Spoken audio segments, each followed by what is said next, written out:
journey into these different practices. I don't know what came first, the science or the practices, but I have my guesses. But I must say it's very refreshing, and I think it's exactly what the world needs right now in terms of tools for mental health and physical health, because far too many studies try and isolate variables without understanding a larger context of like, what are the different types of stressors? And clearly you're addressing that. Or, there's this thing, breath work, that some people might think, oh, the Iceman, Wim Hof, it's really esoteric and, kind of crazy. I'm certainly not saying that, but you say, well, what are the critical elements from that we might be able to extract to understand this positive eustress phenomena? So I just, I want to first of all just say thank you for doing the incredibly important work you do. And thank you. I mean, we were so delighted to see the paper you did with David Spiegel and to know that you're pursuing this path. And it's very reassuring with your rigor and your depth of background. I agree with you. These are the types of studies we need. Releasing the inherent power of rejuvenation that's in our body is it's relatively untapped in these rigorous controlled studies. And we just can't reduce inflammation with a drug. We can't reduce stress with a drug. We desperately need to learn how to use, the whole range of the nervous system, from the acute stress to the deep relaxation, to heal and to promote these healthy, resilient states. I couldn't agree more. And UCSF is very, very fortunate to have you. And should they ever forget that, please come to Stanford instead. Maybe we can recruit you away from UCSF. And I'm being friendly to my colleagues at UCSF, but they better treat you right, or else we're coming for you. And I also just want to thank you for taking the time today to share this information. Also, you've written wonderful books. We will provide a link to the newest one, and I'll of course, cue people to that, because it sounds like a very rich source of information and actionable tools that people can take in terms of mitigating stress. And I love the idea that there's this discussion about certainty and control, two elements that are very prominent in my life, for better or for worse. And all of us. Yeah. And so really, thank you for the work you're doing. Thank you for taking the time to share that work through books and through podcasts, and especially today on this one.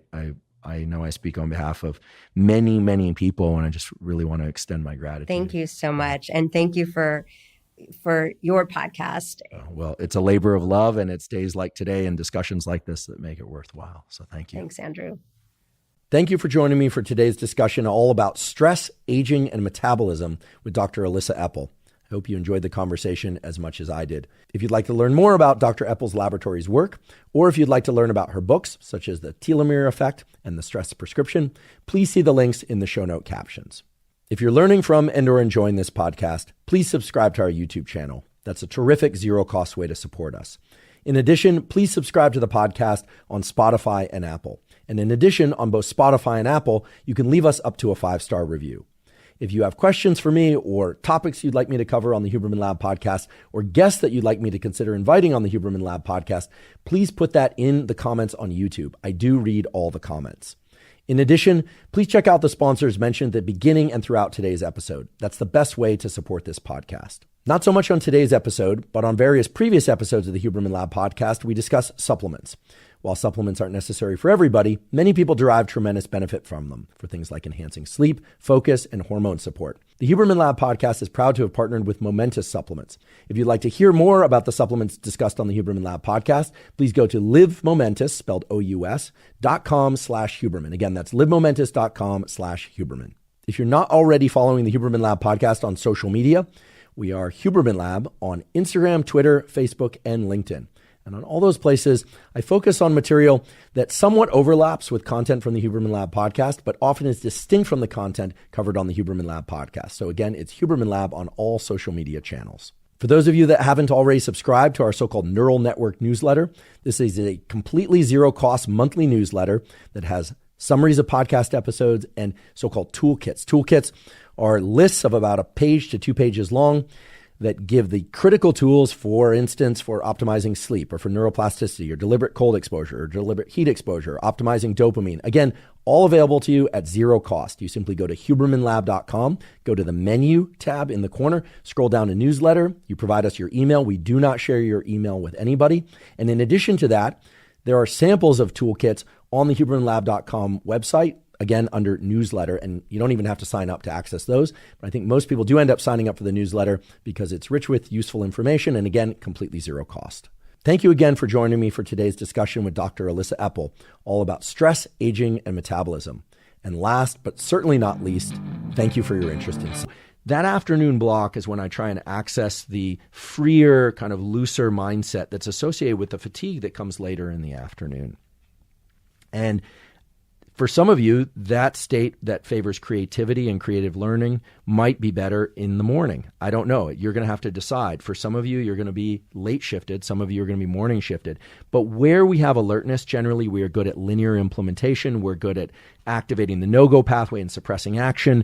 And we're good at pursuing particular goals and strategy implementation. And where we tend to be more relaxed, and we tend to be almost in a kind of sleepy mode. So for me, coming out of one of these non-sleep deep rest modes or sleep, that's when we tend to be better at novel configurations of existing elements, which is creativity. And this brings about a question that I get all the time, which is, what about psychedelics? So I am going to talk to some experts on psychedelics. I hope to bring some of them in. Actually, speaking of people coming in or creatures coming in, a creature that's definitely not on psychedelics who doesn't need any is Costello, and he just arrived. He seems to be in a sleepy state most all the time. Hey, buddy, how you doing? You come in? Yeah. He's working on his 15th sleep deep rest episode of the day, which is generally followed by a 10 to 12-hour deep rest episodes, almost exclusively comprised of REM. And I know this because his eyes are open because they're so droopy he can't close them all the way, and his eyes are going like this. And he's going down for the count. So, yeah, nice. Big yawn.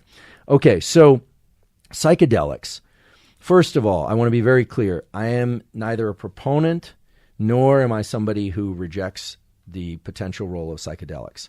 I do, however, think that psychedelics can be particularly hazardous for people who have pre-existing psychological issues and are not working with a board-certified psychiatrist or physician, as well as for essentially all kids. I think that the young brain is basically in its own psychedelic state and just naturally. And all kidding aside, I think that the young brain is so subject to neuroplasticity that drugs, which like psychedelics, which are very powerful, can be detrimental to the developing brain. That's just my stance. If anyone disagrees with me, I'd be happy to chat with you about it in a polite and discourse. I'll be happy to listen as well as tell you more of why I believe that based on the data. I'm mentioning psychedelics because many of you asked. Here's the deal with psychedelics. At least here's how they work. In a nutshell, psychedelics were thought to unleash sensory processing and to make it less filtered. We have a lot of different inputs from our eyes, from our ears, from our nose, from our taste, et cetera, that are coming in all the time in parallel. And we have mechanisms that suppress some of those and allow us to only focus on things that are happening visually. Generally, we don't have synesthesias unless some of us happen to have synesthesia. We don't blend what we see with what we hear in a way that is confusing to us. We know what's making sounds and we know what is a visual stimulus. On psychedelics, people report being able to smell colors or to, hear trees, et cetera. And that's because there's a lot of sensory blending. However, that's led to the misconception that sensory blending itself is a creative process. There's nothing creative about sensory blending. There's the essence of a creative process is that some novel configuration of elements, whether or not it's notes on a piano or whether or not it's words on a page or whether or not it's numbers or whether or not it's movement, that some way in which those are configured in some new way, that the algorithm, the way in which they are configured, makes sense to the observer. And this is a key thing. It seems to me that when people report their psychedelic experiences, it makes a lot more sense to the person who experiences it than to the observer. And so creative works by definition, are new ways of configuring things that lend themselves to a bigger or greater or deeper or novel understanding on the part of the observer. And just sensory blending is not going to accomplish that. Now, it is true, and there's a great review in the journal Cell, excellent journal, about how psychedelics work. And it turns out they don't just work by allowing for more sensory blending. They do, because of the way that they activate certain serotonin receptors, et cetera, they do lend themselves to more lateral connectivity between different brain areas, more novel associations. So in principle, I should say, not necessarily in practice, but in principle, they do allow different areas of the brain, maybe even the two sides of the brain, to communicate more broadly than they would normally. So that has certain elements that speak to creativity, but it can't simply be the case that psychedelics are the portal to creativity, because creativity, as I mentioned before, involves not just novel associations and a breaking of kind of space-time rules. It also involves reconfiguring things such that the new space-time rule that one comes up with is interesting, stimulating, and kind of, in many cases, delightful to the observer. And that's why many claims that, psychedelics open plasticity or they increase creativity, that's not sufficient for me personally. I'm curious about, does it not just open the creative thinking process, this novel configuration process, but does it also lend itself to the implementation of creative works? And the answer is no. In most cases, it has nothing to do with creative implementation. Now, I think that there may come a time, and certainly there are clinical trials that are happening now, where psychedelics are leveraged toward particular clinical goals. And I want to tip my hat to the work at Johns Hopkins that's happening now, which really lends itself to the idea, the early preliminary data and some of the papers that are coming out there are really fantastic, showing that there may be some excellent roles for certain psychedelics in certain clinical contexts. These are clinical studies done with a psychiatrist present that is authorized to do that can help people through depression, trauma, et cetera. And we're going to spend a lot of time talking about that, including with some of those folks running those studies. So we can look forward to that. So all of this is to say that, no, I don't take psychedelics to access creative states. That's not where I think the major role, the important role of psychedelics might show up, if it's going to, for humanity. I think that it may have these important roles in the clinical context, provided it's done legally and safely. I think that the creative process being a two-stage process means that I am personally best served by having this period of nonlinear exploration of concepts, whatever it is I happen to be working on, in the afternoon. But then I'll actually shelve that work. I'll just set it aside, and then I'll revisit it the next day or even the next day to see whether or not that the work itself is ready for deliberate linear implementation, which I would want to do during one of these highly focused states. So the long and short way of saying this is that when we're very alert, do linear type of operations. When we tend to be more sleepy and more relaxed, that's when creative works can first be conceived, but their implementation requires high levels of alertness. Now, that gets us more to the kind of late afternoon, evening. Now, I am, as I've mentioned before, I'm a proponent of getting sunlight in the evening as well. This is a critical thing that I have not mentioned before. Here's how it works. Many people now have heard me say getting light early in the day is important, but that will advance one's clock. It'll make you want to get up earlier the next day. By getting light in the evening, it accomplishes two things for me. First of all, it makes sure that I don't get up too early, that I'm not waking up at 3 or 4 in the morning, because it's going to shift my clock. It's going to delay it a little bit. And so this is really important. If you want to keep your schedule on a normal routine, on a regular 24-hour cycle, and not have your circadian rhythms of sleep and wakefulness drifting all over the place, and you want some predictability to how your mind is going to work in order to optimize learning and performance, well, then you need to get morning light and evening light. The morning light is going to advance my clock, make my system want to get up earlier, and the evening light is going to delay my clock a little bit so that on average it kind of bookends my circadian mechanisms, and I'll basically want to go to sleep at more or less the same time each night and wake up more or less at the same time each morning. That's how it works. And that's a hardwired mechanism. That's not some subjective thing that I tell myself. That's a hardwired mechanism. So that gets us to the evening. And generally in the evening, I'll get that light by going outside, or sometimes I'll do it by turning up artificial lights brightly, and then I'll start to dim them for the evening because, as I've mentioned many times before, and I'm not going to belabor the point, you want to minimize your light exposure, especially overhead bright light exposure, regardless of whether or not it's blue light or not, in the evening from about 10 p.m. to 4 a.m. Some of you asked, wait, I thought it was 11 p.m. to 4 a.m. Well, it is, but 10 p.m. to 4 a.m. is even better.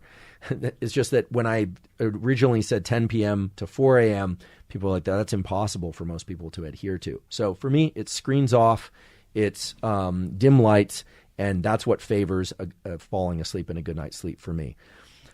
Since we were talking about food earlier, I'll just revisit a little bit of what I said before. My evening meal tends to be more carbohydrate rich, more, if I have proteins, it'll be like eggs, fish, or chicken or something of that sort, or no protein.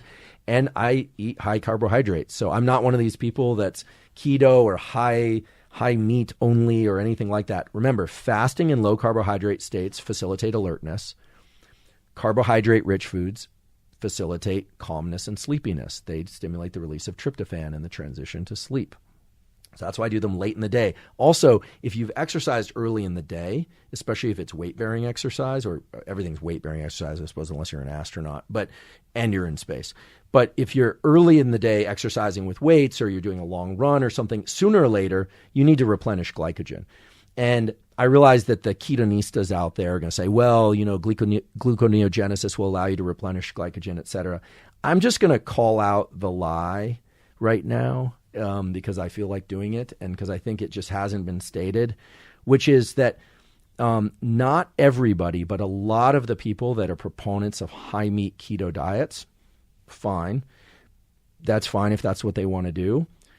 And as you recall, I do relatively ketogenic diet during the day for alertness or fasting. But a lot of those people can replenish glycogen really well without ingesting carbohydrates, so-called gluconeogenesis and enhanced protein synthesis, because they are hormone enhanced.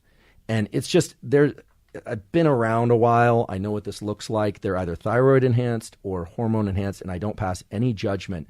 But when you look at people who look amazing on keto and are able to have a lot of energy and replenish their glycogen on keto, they are, in many cases, not all, but in many cases, they're hormone enhanced. They're taking exogenous hormones that allow them to synthesize and repair muscle in ways that people who aren't taking those exogenous hormones can't. This is not just true of the men, by the way. This is also true of the women. And this is a whole discussion unto itself, probably not directly related to this month of the podcast.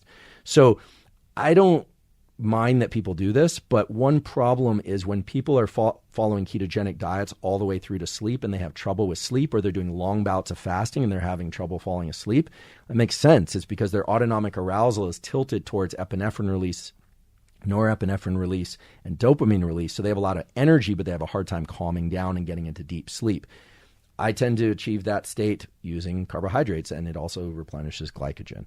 So again, I'm not trying to draw any fire, but if I do, I'd be happy to have a conversation about all that. Again, no judgment, but I think that most people out there are not aware of some of the other variables. Remember, good science is about isolating variables. And so oftentimes what we're seeing in social media is we're getting presented single variables, and we're not seeing the full context of the other variables that are being manipulated. So I eat pasta and rice and vegetables and things like that in the evening. Also, I just find maybe I'm becoming one of the last people that does that, although I hope not. I hope there are others out there like me. But I just, from all the literature, speaks to the fact that carbohydrates not only do that, but they also help maintain healthy thyroid function, et cetera. So that's my bias. That's what I do. I do avoid caffeine and whatnot in the evening. I do take supplements, and I'll be happy at some point to put out the complete list of supplements that I take out there. But in general, these are the kind of core things that I do, and they relate to a lot of the questions that you've been asking over time. The next piece of scientific data that I'm going to describe is a very important piece of scientific data for sake of understanding how to optimize your brain and access sleep. It also can help avoid a lot of anxiety issues. And these relate to data from Charles Zeisler, doctor, he's an MD, Chuck Zeisler's lab at Harvard Medical School. He's run a sleep lab out of Harvard Medical School for a long time now, does very impressive work. And what he's shown is that the peak output of the circadian clock for wakefulness, in other words, the peak of our wakefulness, and the suppression of the sleep signal actually happens very late in the day. So we have this trough of activity and body temperature is lowest right before waking. Then as we wake up, our body temperature goes up, and into the afternoon, it continues to go up, up, up, up, up, and then it tends to fall in the evening and towards bedtime. But there's a brief blip of release of peptides and other substances from the sleep centers in the brain and the suprachiasmatic nucleus. The sleep center is this preoptic area that, if you want to look that up, this preoptic area not far from the circadian clock that signals the peak of alertness and wakefulness about an hour before bedtime. And you say, whoa, that's really weird. But a lot of people get into bed, they're ready to go to sleep, and they're wide awake. And they think this is an unnatural thing or there's something wrong with them. And actually, it's not. It's believed, I don't know, again, I wasn't consulted at the design phase, but it's believed is a signal that is helpful to human beings to start gathering up resources and securing themselves for a night's sleep, during which we, historically were very vulnerable to attack from other humans and from animals and so forth. And so that desire to run around and clean the kitchen or organize things, or just a general feeling of internal anxiety late in the evening, that's a natural blip that naturally passes after about 45 to 60 minutes. Now, that's often the time when people start stressing about the fact that they have something to do the next day, and they worry about not being able to sleep, and it can cascade into a whole set of things. So another thing that I do throughout my day is I know that early day I'm going to be alert, afternoon I'm going to be kind of sleepy, and then as the evening comes around, in addition to doing all the other things I'm doing, I anticipate a peak in alertness and activity, and I don't worry about it. I use that perhaps to get organized for the next day. But basically, I just go through, if I'm going to do anything, it's going to be very mundane tasks like cleaning or things that require almost zero effort. And that probably speaks to my cleaning abilities too. But the fact of the matter is, we don't just go drift off into sleep. There's this blip of alertness right before sleep that I hope just cognitively knowing about will be helpful to people. And that raises yet another theme that I think is going to be very important, which is physiological mechanisms like these changes in alertness, or using breathing tools, something we'll talk about in future episodes, to shift our levels of autonomic arousal. Those are concrete biological phenomena. So is fasting. Fasting will increase alertness that way. So is caffeine. Not everybody's susceptible to caffeine to the same degree or others, but it's a physiological mechanism. We know the receptors, we know the ligands, as they're called, which bind to the receptors. We know the mechanisms. They involve cortisol and epinephrine. Those are the sorts of things that I personally try and leverage toward my learning and optimization of my brain and my activity.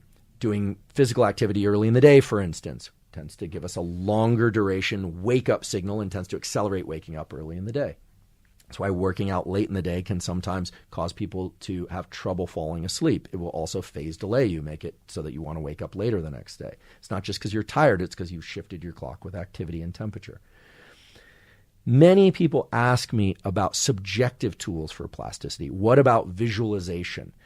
Can we just imagine doing a particular activity? Will that help us get better at that activity?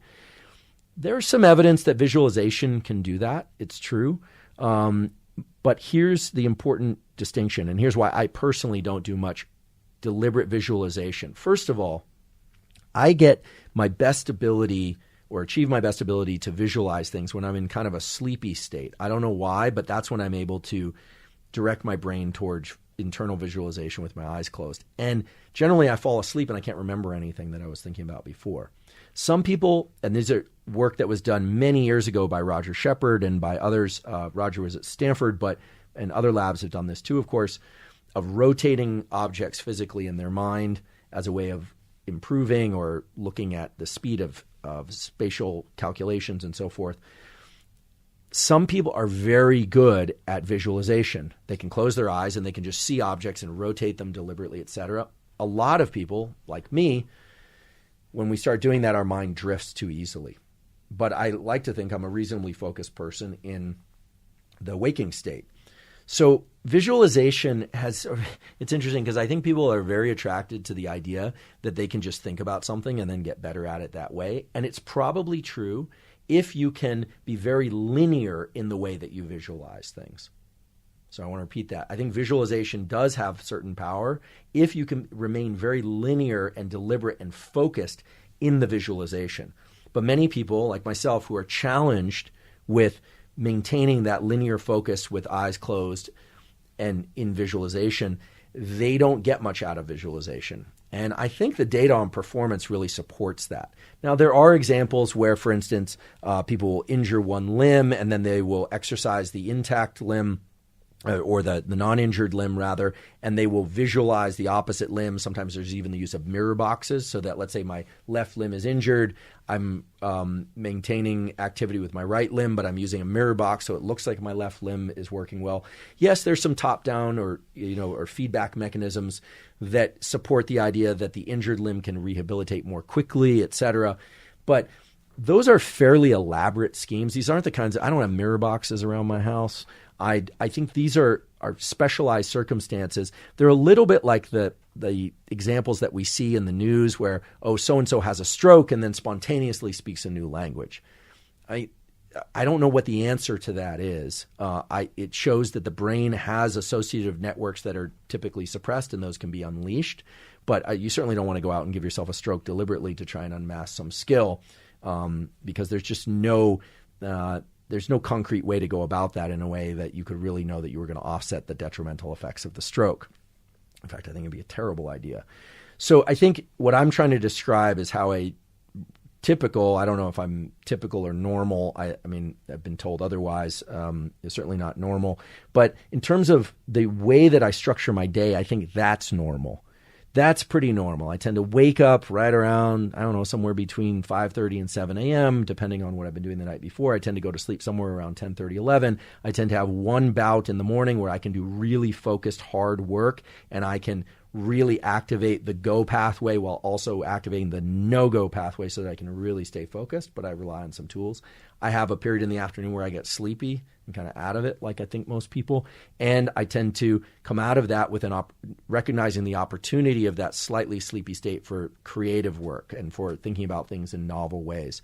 I get light a couple times a day. I eat low carb during the day, and I don't say high, but higher carb. I eat starches in the evening, so in a way I can sleep.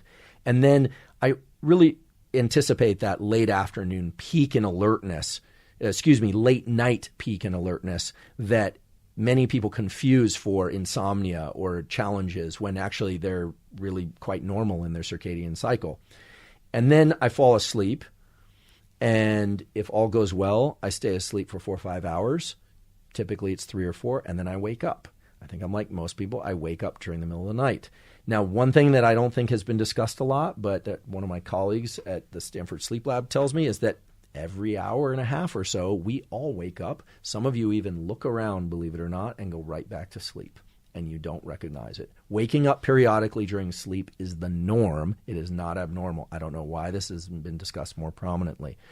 I tend to wake up, and if there's a bright light coming through the blinds or if there's some noise upstairs, if Costello's snoring particularly loud, I might get up.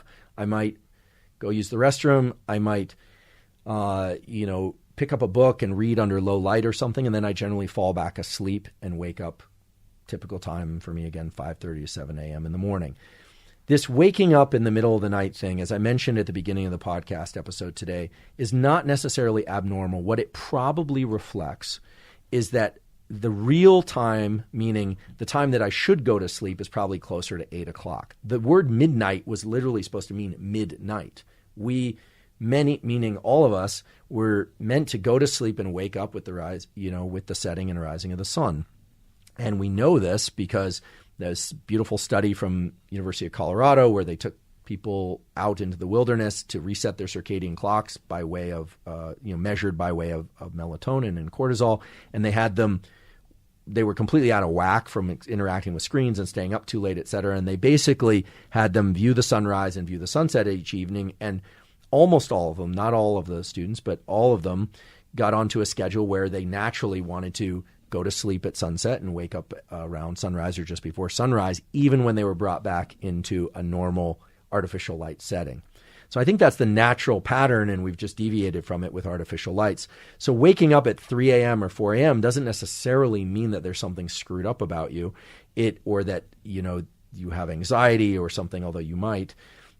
What it likely means is that you were supposed to go to bed much earlier. And because of this asymmetry in the autonomic nervous system, where it's much easier for us to push and to delay our sleep time than it is to accelerate our wake-up time. In other words, it's easier to stay up and hang out at the party, even if you don't want to be there, than it is to wake up when you're exhausted and you're fast asleep. Most people are pushing through into the late hours of the evening and night and going to bed much later than they naturally would want to. And so I personally don't want to go to bed at 8 p.m. A lot of good things happen between 8 p.m.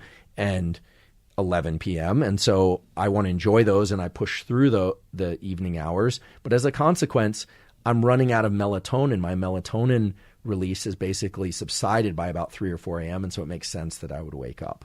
I don't take melatonin for reasons discussed in previous episodes. I do rely on things like magnesium glycinate or magnesium threonate, things like theanine. I'm not saying any of you need to take those. That's just what I happen to take in order to facilitate my sleep, and it's been of great benefit to me. If I wake up in the middle of the night and I'm anxious for whatever reason and my mind is looping, I have a couple rules. One is I don't trust anything I think about when I wake up in the middle of the night, any of it. Unless I've had a magnificent dream and I want to write it down, I'll do that every once in a while. Typically when I go back and read it, it's not at all magnificent. I can't ever remember coming up with anything really fantastic in one of my dreams that stuck with me or that I implemented. I don't really trust the kind of thinking that happens in those wee hours of the circadian cycle for me. There's just nothing either for me terribly creative or worth linear implementation at that time. But one thing that has been very helpful is to sometimes do one of these non-sleep deep rest protocols as a way to go back into sleep. So a hypnosis app or some of the scripts by Michael Seeley that I've mentioned before, or the Reverie Health, or a Yoga Nidra protocol. Those, for me, have been very useful at helping me turn off kind of looping thinking in the middle of the night and fall back asleep. In reviewing my schedule for you, just as a context for how to implement certain types of tools for optimizing learning, realize that it gives the impression that there's a 90-minute bout of learning and work in the morning and then a 90-minute bout of creative type work in the afternoon, and that's it. There are a lot of hours in between, of course, and I just want to be very clear. Those hours for me are occupied by pretty, not mundane tasks, but things that are kind of random.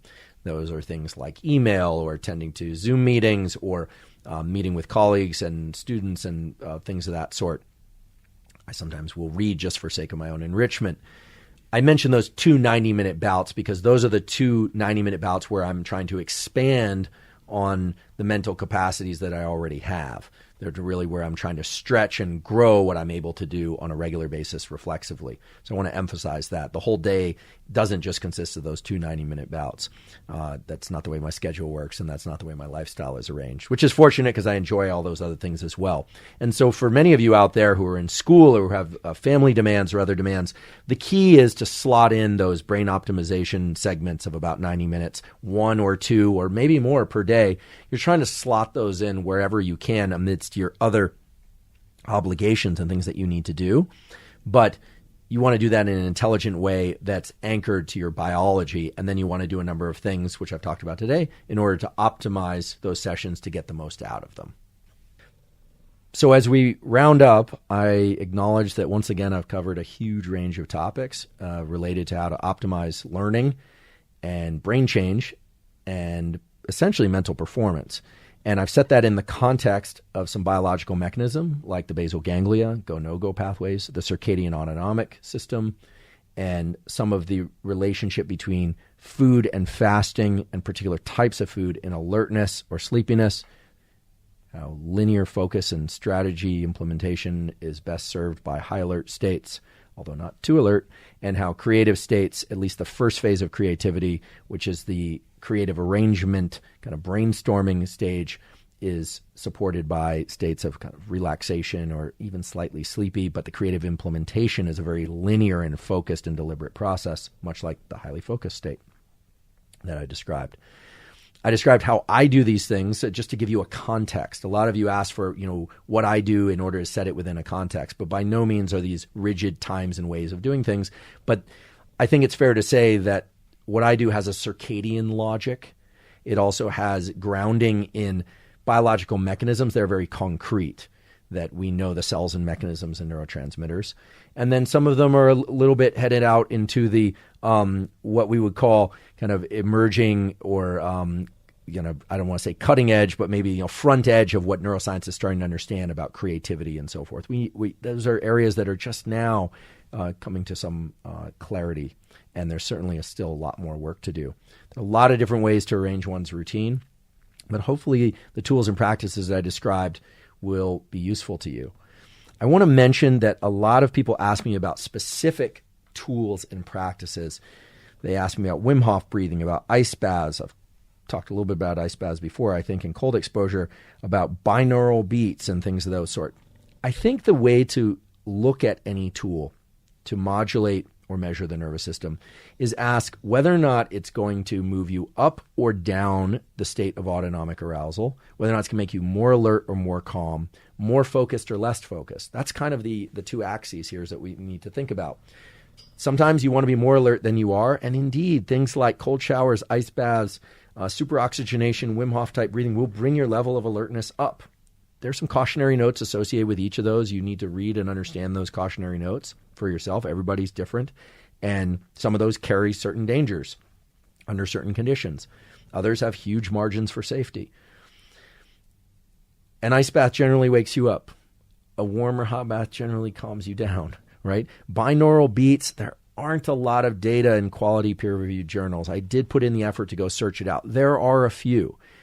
Binaural beats are listening to frequencies of sound that slightly differ or offset for the two ears. It has been shown can shift the brain into particular states. You'll notice today I didn't really talk about alpha or theta or gamma rhythms. I personally, in reviewing the literature, I don't think it's fair to say that alpha states are great for X and theta states are great for Y. And besides, most of us aren't walking around our homes and our workplaces geared up to EEG machines or with wires down below our skull, so we don't know when we're in those states anyway. I think the subjective reading of whether or not one is alert or calm and whether or not that alertness or calmness matches the goal or the thing that we're trying to achieve in terms of learning, including sleep, is the most valuable internal tool and recognition that we can all have. In other words, if I want to be very alert and I need to be very alert and I'm exhausted, there might be tools that I should use to wake up. It might also speak to the fact that I might not have slept as well as I could have or should have the night before. So it's really about a match between where we are on that autonomic arousal scale and what we're trying to achieve. And indeed, there are going to be a lot of tools, including supplements and other prescription drugs and things that can help move us along that autonomic continuum up toward more alertness or toward more calmness. But ultimately, it's about tailoring that alertness and calmness to the specific types of learning and activities that you are going to do and perform. And it's reciprocal, meaning some of those activities, like exercise early in the day, will increase your level of autonomic arousal and alertness. Certain foods will tend to wake you up. Certain foods will tend to make you more sleepy, and the volume of food and the timing of food is a factor also. So it's a huge parameter space. It's a huge set of variables that impacts whether or not we're feeling well, performing well, learning great, or not learning great. And the key thing is to become an observer of your own system and what works for you, and to recognize that there are two bins of tools for optimizing learning and brain performance. One are tools that are really anchored in biological mechanism, and we are certain of what those are. I've talked about some of those. The other are the more subjective tools. For some of you, visualization might work terrifically well. For some of you, one song might really wake you up because of the associations you have with it. And for me, I might just, it might repel me from the room because I don't like it, or it might put me to sleep. But of course, volume is kind of a universal. Loud music tends to wake people up. Soft music doesn't tend to wake them up quite as much. So part of today is really getting you to think about, in a scientific way, in a structured way, about the non-negotiable elements, which are that you're going to have a period of every 24-hour cycle when you tend to be more awake and a period when you tend to be more asleep, and how to leverage those so you're not fighting an uphill battle to wake up when you actually would want to be and should be sleepy, and not trying to go to sleep when you are naturally, going to be most awake. So a lot of it is really anchors back to those core mechanisms of biology. And then you start layering on the different protocols of food and supplementation, et cetera. And I think it's important to recognize that some people are just more go, go, go, go, go, and no go. And some people are just calmer and have a harder time getting into action and an activity. It's just the way that we're wired. Some of us have autonomic nervous systems that are more geared towards parasympathetic calm states. One of the reasons I love bulldogs, not just my bulldog, is that they are very calm animals. In fact, they make no spontaneous movements unless there's something to respond to. And I find that incredibly relaxing. Other animals, like pit bulls, who I also really like and enjoy, and other species, their tail's always wagging, and that they're always in a position to make a movement at any second, because they tend to ride at pretty high levels of autonomic arousal. They pop up really quickly when you say it's time to go for a walk. Costello does it one limb at a time, and sometimes he just goes back to sleep. And so there are people like that too. And so you have to know where you are and what particular goals you're trying to pursue. As a final closure to this, I want to emphasize that today, as always, I've strived to be accurate. I'm sure if I made mistakes, some of you will point it out, and I appreciate that, and I'll post a correction if we agree that I indeed misspoke or miscited something. But by no means was I exhaustive. I mean, I might have exhausted some of you, but the information wasn't exhaustive, meaning there's no way that I could cover all the ways in which we optimize or can optimize learning and performance. I think we've touched on a number of them that I hope that you'll find value in and that you'll explore in your own lives. We are continuing with this theme because that's what we do for this podcast. We stay on one theme for an entire month. For the next episode, we're going to explore two very essential aspects of neuroplasticity that actually relate to learning, which are pain management, and neural regeneration.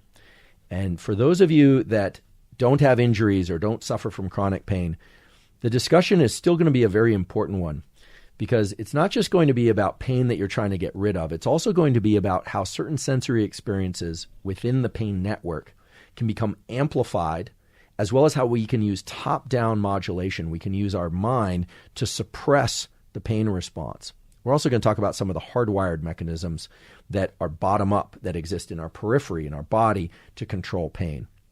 And we're also going to discuss a number of interesting interactions between the pain system and the learning system. So again, if you're not interested in pain per se, it still is going to be a very valid conversation for sake of understanding how to optimize brain performance. And neural regeneration goes hand in hand with that discussion. So I hope you'll join us for that. I suppose I'd be remiss if I didn't mention that Costello's been snoring extremely loudly today. He got a good long walk this morning, which means up the driveway, down the driveway. He's an old dog. So if you've been hearing him in the background and it's been distracting, now you know why. It probably relates to where you were on your level of autonomic arousal. And I'll leave it to you to answer that question for yourself. Many of you continue to graciously ask how you can help support the podcast, and we really appreciate the question. The best way is to subscribe wherever it is you happen to be listening or watching. So for those of you that it's YouTube, please subscribe to the YouTube channel. If it's Apple, subscribe to the podcast on Apple, or if it's Spotify, subscribe there. Maybe you subscribe to all three. If you have comments and feedback for us, suggestions for future podcast episodes or topics to cover, please place those in the comment section on YouTube. Apple also provides a section where you can give us a rating. We would love it if you give us a 5-star rating or whatever it is that you feel that we deserve. And in general, if you could tell people about the podcast, we hope that you would tell them because you think the information would be of use to them, of course. Tell your friends, tell your family, tell your coworkers, because as we expand the podcast, the support for the podcast just grows along with it. So that's a terrific way to support us. As always, check out our sponsors, which were mentioned at the beginning. And in addition to that, we've now set up a Patreon account. Some of you asked specifically how you can help support the podcast, but you weren't interested in our sponsors, or you were already engaged with our sponsors. So we have a Patreon account. You can find it at patreon.com/Andrew Huberman. Finally, in previous episodes today and in future episodes, I mentioned supplements. Supplements are one way, certainly not the only way, but they're one way in which we can modulate our nervous system for sake of better sleep, learning, alertness, and several other things as well. If you're interested in supplements, we've partnered with Thorne, Thorne, because Thorne supplements have very high stringency in terms of what's in the bottle, the amounts of the substances that are in each capsule or pill, etc. And they have partnered with other groups such as the Mayo Clinic, all the major sports teams. So there's very high rigor associated with Thorne, which is why we've decided to partner with them. If you'd like to check out Thorne supplements and see the supplements that I take, you can go to Thorne, Thorne.com/u/Huberman, and you'll see a list of some of the supplements that I take. As well, you'll get 20% off any of the supplements listed there, as well as anywhere else on the Thorne website. So that's Thorne, Thorne.com/u/Huberman for 20% off any Thorne supplements. Last but not least, on behalf of me and Costello, I want to thank you for your time and attention today. And as always, thank you for your interest in science. And I'm a professor of neurobiology and ophthalmology at Stanford School of Medicine. My guest today is Dr. David Joerger. Dr. David Joerger is a professor of psychology at the University of Texas at Austin and one of the world's leading researchers into mindsets, in particular growth mindset, which is a mindset that enables people of all ages to improve their abilities at essentially anything. He is also a world expert into the stress is performance enhancing mindset, which is a mindset that allows people to cognitively reframe stress, and that when combined with growth mindset can lead to dramatic improvements in performance in cognitive and physical endeavors. Dr. Joerger is also the author of an important and extremely useful new book entitled 10 to 25, The Science of Motivating Young People. The book is scheduled for release this summer, that is the summer of 2024, and we provided a link to the book in the show note captions. During today's discussion, Dr. Joerger explains to us exactly what growth mindset is through the lens of the research into growth mindset, and he explains also how to apply growth mindset in our lives. He also shares the research from his and other laboratories on the stress can be performance enhancing mindset and how that can be combined with growth mindset to achieve the maximum results. So while I assume that most people have heard of growth mindset, today's discussion will allow you to really apply it in your life, not just from the perspective of you, the person trying to learn, but also for teachers and coaches. In fact, Dr. Joerger shares not just the optimal learning environments for us as individuals, but also between individuals and in the classroom, in families, in sports teams, and in groups of all sizes and kinds. Before we begin, I'd like to emphasize that this podcast is separate from my teaching and research roles at Stanford.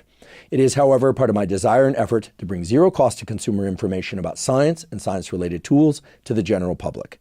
In keeping with that theme, I'd like to thank the sponsors of today's podcast. Our first sponsor is AeroPress. AeroPress is like a French press, but a French press that always brews the perfect cup of coffee, meaning no bitterness and excellent taste. AeroPress achieves this because it uses a very short contact time between the hot water and the coffee. And that short contact time also means that you can brew an excellent cup of coffee very quickly. The whole thing takes only about 3 minutes. I started using an AeroPress over 10 years ago, and I learned about it from a guy named Alan Adler, who's a former Stanford engineer, who's also an inventor. He developed things like the Aerobie Frisbee. In any event, I'm a big fan of Adler inventions. And when I heard he developed a coffee maker, the AeroPress, I tried it, and I found that indeed it makes the best possible tasting cup of coffee. It's also extremely small and portable. So I started using it in the laboratory, when I travel on the road, and also at home. And I'm not alone in my love of the AeroPress coffee maker. With over 55,000 five-star reviews, AeroPress is the best reviewed coffee press in the world. If you'd like to try AeroPress, you can go to aeropress.com/Huberman to get 20% off. AeroPress currently ships in the USA, Canada, and to over 60 other countries around the world. Again, that's aeropress.com/Huberman. Today's episode is also brought to us by Roka. Roka makes eyeglasses and sunglasses that are of the absolute highest quality.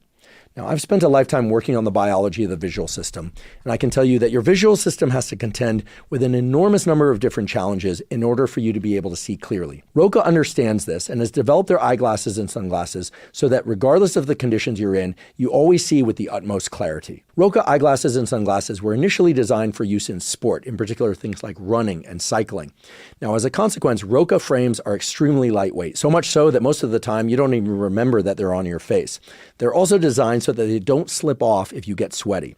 Now, even though they were initially designed for performance in sport, they now have many different frames and styles, all of which can be used in sport, but also when out to dinner, at work, essentially anytime and in any setting. If you'd like to try Roca glasses, you can go to Roca, that's ROKA.com, and enter the code Huberman to get 20% off. Again, that's ROKA.com and enter the code Huberman to get 20% off. And now for my discussion with Dr. David Joerger. Dr. David Joerger, welcome. Thanks for having me. Can you tell us your definition of growth mindset? I think most people have heard of it. They have some sense of what it is, but you've worked very intensely on growth mindset for a number of years. So I'd love to know how you define it. Yeah, so it's simply the belief that your abilities or your potential in some domain can change. A huge confusion is people think it means if you try hard, then you can do anything. But that's not really the idea. It's simply that under the right conditions with the right support, change is possible. And that ends up being a pretty powerful idea because the opposite is so stressful, right? The idea that you are static, nothing about you can change is really kind of a stressful idea. Of all the studies on growth mindset, including yours, ones that you've participated in, what one or two kind of high-level results stand out to you as the most striking, surprising, exciting, or meaningful? And here I will encourage you to discard with attribution. We know that, or everyone should know that Carol Dweck is the originator of the growth mindset idea as a field, and she deserves tremendous credit for that. So, so when you stand back from the field, given that it's mushroomed into this very large field now, and you look at the research, which results kind of stand out as like, wow, that's really cool, really meaningful. People should know about that. What stands out to me a lot, first of all, is just the field experiments. That the idea that you can distill a complex idea about the brain, about malleability, you can give it to a young person at a time when they're vulnerable, and that can give them hope, and then they can do better at school or whatever. So our 2019 paper in Nature that Carol, Greg Walton, Angela Duckworth, a lot of us collaborated on, took a very short growth mindset intervention, 2 sessions, about 25 minutes each for 9th graders, and we found kids were 8-9 months later more likely to get good grades. By 10th grade, more likely to be in the hard math classes. And the unpublished results find effects 4 years later on graduating high school with college-ready courses from a short intervention happened, just 1 or 2 times, no reinforcement. So there's a lot of reasons why that's true. That sounds magical and outrageous, and there are a lot of mechanisms. But that just demonstrates the overall value of the phenomenon. And in that study, we did everything we possibly could to address legitimate skepticism, right? Are we collecting and processing the data in ways that could bias it? No, third party. Are we hand-picking schools where you could get the best effects? No, random sample of schools. Did we post hoc decide on the analyses that would make the results look the greatest? No, pre-registered. So that's a good okay, this phenomenon is not something that falls apart in the hands of anyone else besides a select few researchers. That's really, and we can go into that.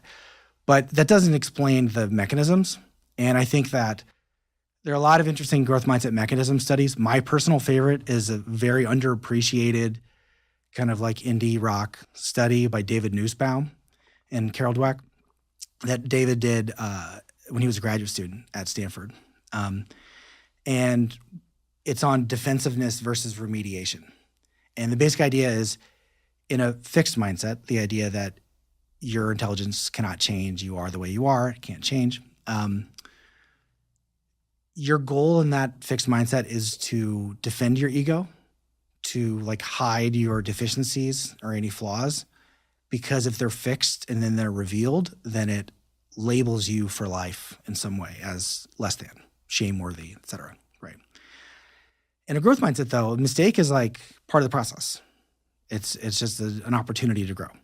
So David took that idea and then set up a study, and I think I have the details right, where undergraduates did a task. They all did poorly. They were getting 20, 30% correct on this task. And the question is, what do you do before you do your second try? How do you cope with that initial failure?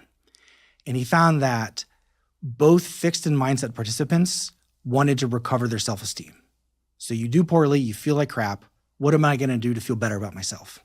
In a fixed mindset, they looked downward. So the people getting a 25 look at the people who got a 12. And like, I'm twice as good as these losers, right? In a growth mindset, they look at the people getting an 85 or 90. What are they doing? What are their strategies? How can I improve?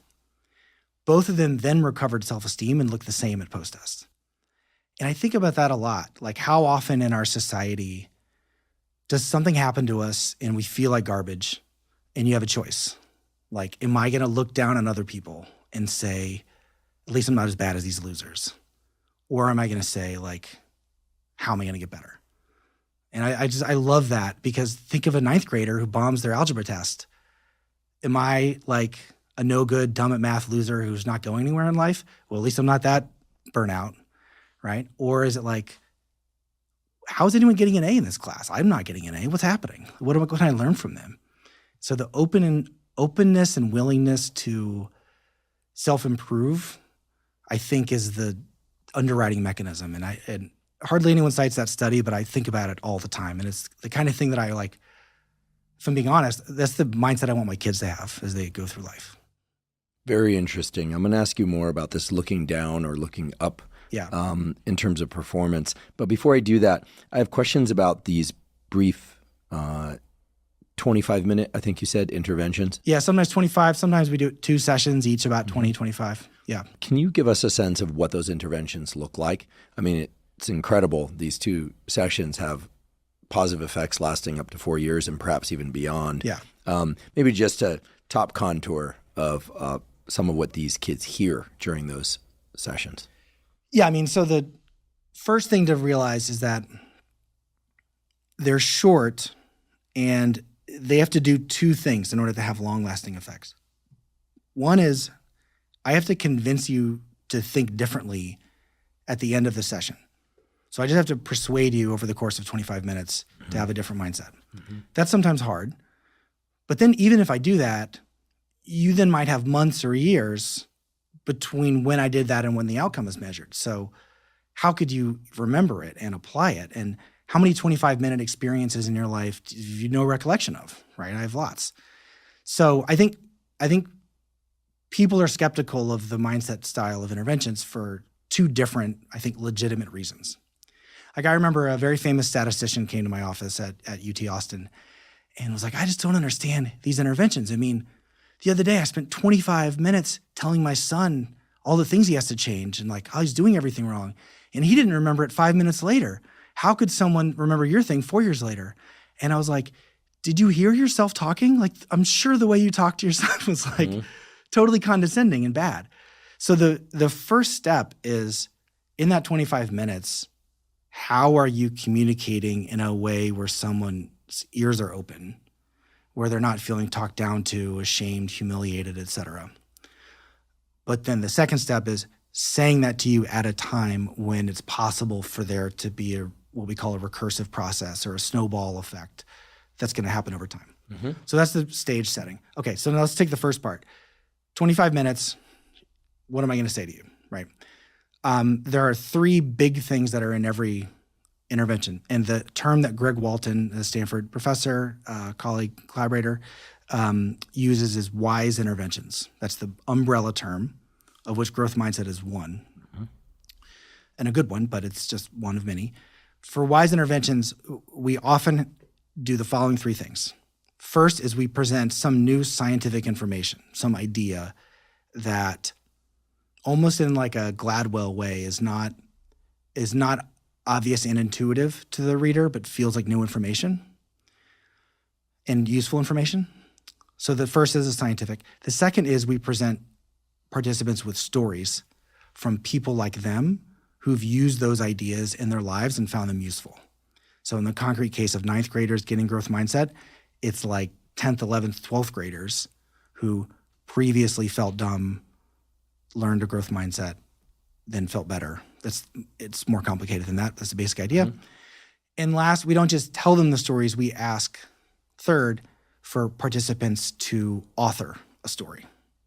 So they write a narrative about a time when they struggled, a time when they doubted themselves, and then remembered this idea that people can change, like my brain can grow, et cetera. So the 3 points are like scientific information, stories, or the technical term is descriptive norms. So you're giving people information about what's normal for people like you. And then the third is the writing, which we call saying is believing, which is a term that's a popularized version of a term that came from classic social psychologists Josh Aronson, Elliot Aronson, who found in the work on cognitive dissonance 30, 40 years ago that one of the best ways to change someone's mind about something is to ask them to try to persuade somebody else. Mm-hmm. So that we do those sort of things. So what is the science in the growth mindset? That's where we draw on the metaphor that the brain is like a muscle. That just like muscles get stronger when they're challenged and can, recover, so too does the brain get smarter when it's pushed and challenged in a certain way. This idea that writing a story about oneself or about others in which one succeeds can be useful toward building growth mindset in basic terms. I think that's what you're referring to. I think is interesting. It sort of suggests that we have brain circuits that underlie growth mindset type behaviors and thinking, and that just storing into those can potentially lead to better decision making and behavior. I mean, obviously, it can't create new skills. Simply because, I can't write a story about me being able to dunk a basketball and then expect that I can dunk a basketball because at present I can't.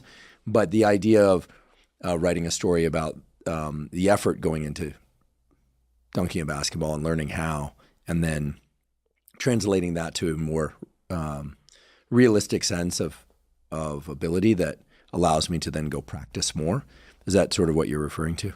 Yeah, so in a 2016 paper in PNAS, Greg Walton and I explained these types of interventions as we call them a lay theory intervention. And the idea there is that lay people, like not scientific theories, but just our intuitive theories for explaining the world, help us anticipate what something means.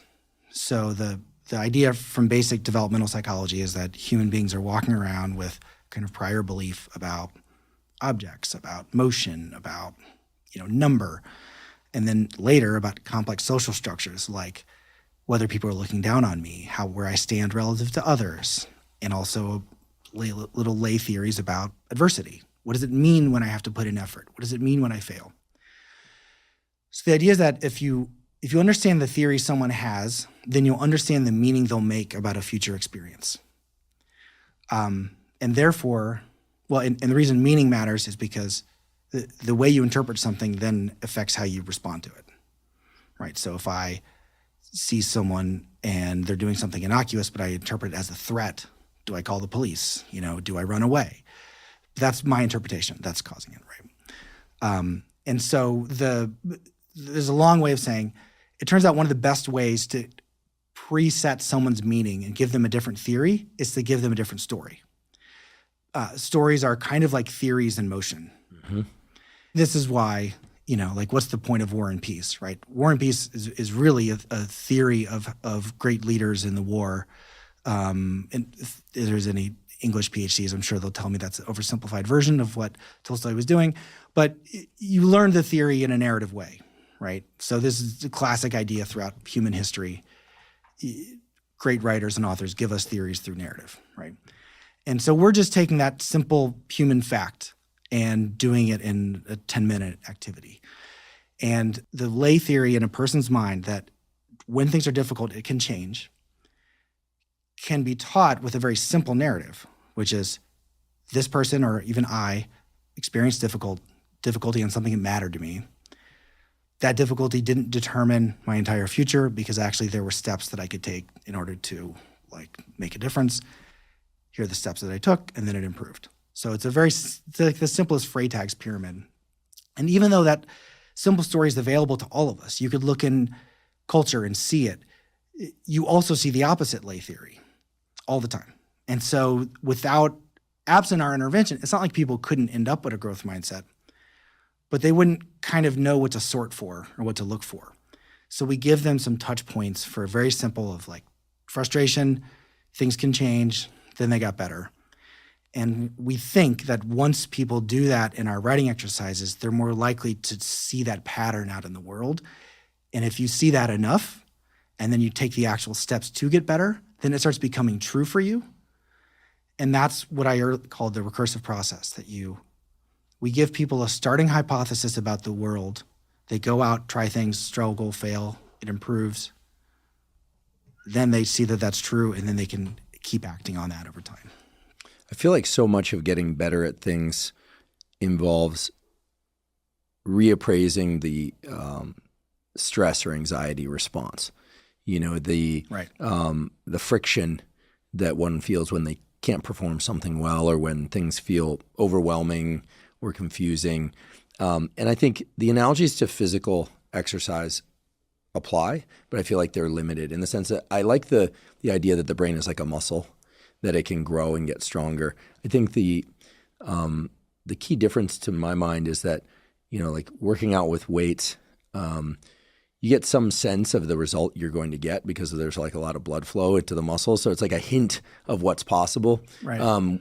With cardiovascular exercise, if we run hard up a hill, there's that moment where your lungs are burning, et cetera. And anyone who understands exercise knows that that's the signal for adaptation, such that the next time you can do the same thing without the burning of the lungs. Right. When it comes to mental work and learning, I think we immediately assume that if we're not performing well, if we're getting confused or overwhelmed, that somehow we're doing it wrong. Yeah. As opposed to stimulating the growth. Right. And so are there any studies that point to bridging the relationship between the physiology, the stress response, and the mindset that allows one to say, okay, this is really hard and I keep failing and failing and failing at this math, at this language learning, at writing this essay, whatever it is. And that's exactly what I'm supposed to be doing. It's like the burning of the lungs, or it's like the failure to complete another repetition in the gym. Yeah, I think that you're right. The standard growth mindset message does have reappraisal components, specifically around something Carol Dweck has called effort beliefs, which is very simply the belief that if it's hard, it means you're doing the wrong thing. And that follows naturally from the fixed mindset idea that ability can't change. Mm-hmm. And I think it's very important to point out the centrality of that effort belief, because people have tried to apply growth mindset but simplified it in a way of just saying basically try harder, right? Or I believe in you. If you try hard enough, you can do anything, right? But if your natural inclination is to view the need for effort as a sign that you are doing the wrong thing, that's the default interpretation, then people are going to quit, right? If you believe effort outs you as lacking potential, and then I say you need to try hard, I'm saying you don't have potential. That basic insight is very poorly misunderstood in the field, and it's led to tons of misapplications of Carol's work. And then people are like, well, this thing doesn't work. Well, okay, but you haven't addressed the effort belief. So I think that the first type of response to what you've said is you can't just abstractly tell someone your brain is a muscle and assume that magically then in the midst of stress and frustration and confusion and all those negative experiences that you're going to immediately say, yes, I love doing this and this is great. But then there's also the physiological component, as you're saying. So when we're stressed, frustrated, confused, your heart starts racing. Maybe your palms get sweaty, right? Your breathing, starts getting heavier. My daughter, who's 13, before a cello audition, it's like, I have butterflies on my stomach. I don't, what does this mean? And I think that growth mindset research didn't always deal with the visceral experience of stress and frustration. And I think in a world in which someone hears the growth mindset message and says, yes, now I'm going to go challenge myself. I'm going to embrace stress and frustration, do the mental equivalent of, running ladders or running up a hill. Then they feel that stress, but if they don't know how to interpret that, it's like growth mindset isn't going to get them to the skill development, right? Or at least to the mental well-being of feeling like they have confidence and can do well. So, in some research that we've done in the last few years, what we've tried to do is to marry together the growth mindset idea with great work originally coming out of Ali Crum and Jeremy Jameson's labs, who were building on lots of great appraisal psychologists, Wendy Mendez and others, to say, okay, in the inevitable experience where if you fully believe our growth mindset and then now you load your plate with challenges, but now you've got a physiological stress response, how are you going to